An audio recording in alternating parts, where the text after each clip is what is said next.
Hello everyone, this is Mr. Darius again, your business teacher, and today's business pill has very much to do again with the operational manager because he or she now has to decide, judging by the factors of production that they have on hand, if they will look at their business as being capital intensive or if they will look at the business model as being labor intensive.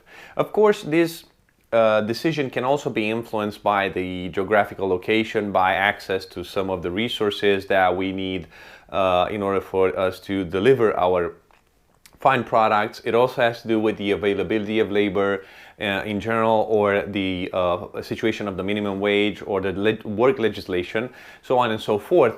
But it very much has to do with a key term that we're going to discuss, and that is known as effectiveness.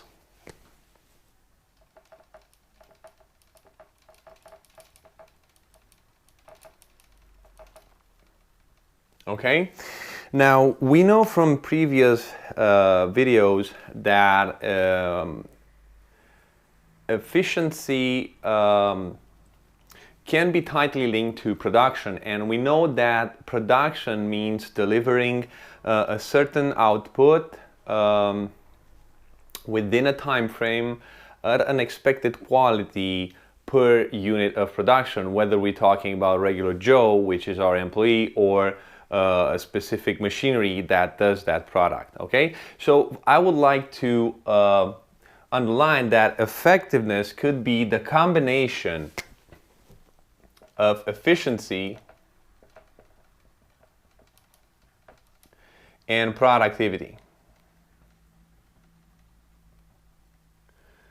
Okay, so effectiveness actually means taking our corporate aims and using them in such a way that we respond and we fully address our customers' needs.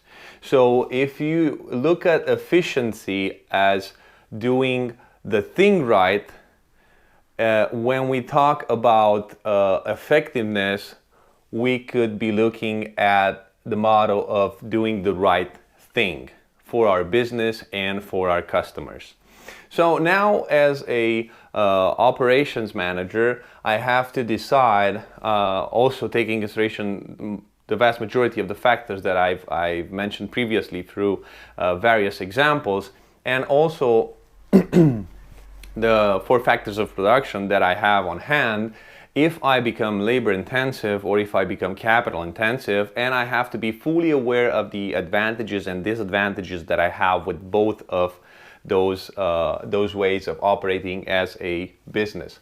So we're gonna draw a line over here, and we're gonna think of labor intensive, and we're gonna think of capital intensive. Okay, now labor intensive, it means that the vast majority of the production process is made with the help of manpower, of human labor. Okay, it can be an ideal situation, especially if you have a lot of labor available around you, and it's quite affordable in the same time, and the nature of your business actually relies on people to do so, to function. So labor intensive could be an ideal solution because it involves no investment, so no investment in machinery.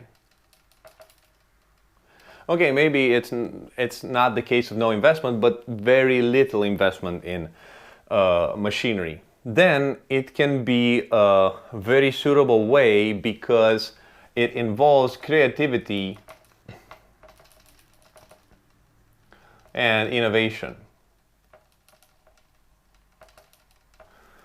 from your employees. And I'm going to give you an example in which an employee can save the day and actually save your company's reputation. Let's say you own a restaurant and there's a client that is not satisfied with the menu or with the dish that was just served, although everything was okay and no one has ever complained. And what to do in that situation is your head chef takes the initiative and thinks of a unique dessert that he can actually put up for that client and serve it on the house, and that way that client goes away happy and actually promotes your restaurant. So this is just one example that can be and can actually fit in over here, and it's a very good way of thinking how the creativity and innovation of your employees can actually help. And another good thing about labor intensive is that you could go for customized demand. So you can satisfy customized demand. So customized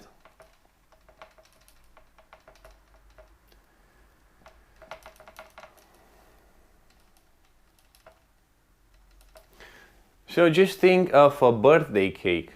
If you think of a birthday cake, then you will be able to understand how your employees can bring in their creativity and their innovation, and they can bring in the customization, the personalization of that product so that it will actually fit perfectly according to our clients' needs, to say so.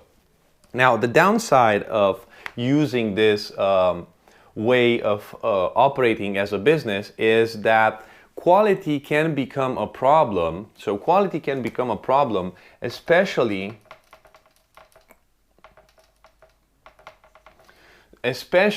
if we are not all of our employees are trained at the same level, they have the same skills, and they have the same experience. So quality could backfire in this situation, to say so. And the other one would be costs, okay?